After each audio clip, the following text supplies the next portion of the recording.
কারে লাগিয়ে দেন, সাউন্ড যাবে না হাজবেন্ডের কাছে, ঠিক আছে? যান, আপনি আসুন।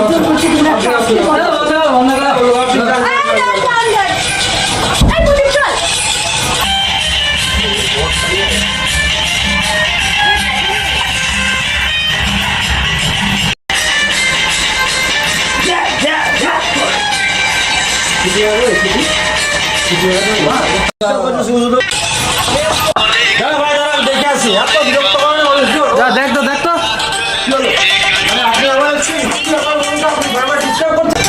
কি ব্যাপার? তোমাকে অনেকক্ষণ আগে আমি বলে গেছি যে সাউন্ডটা কম করতে, তোমরা সাউন্ড তো কম করলে না, তোমরা আরো বাড়ি কি ভেবেছি কি তোমরা যা মধ্যে প্রতিদিন তোমরা একই রকম এরকম লাগিয়েছো, ঠিক আছে? তাও আমি সহ্য করছি। কেন না? ঠিক আছে, তোমরা আনন্দ করতে করতে ঠিক আছে, কিন্তু আমার স্বামী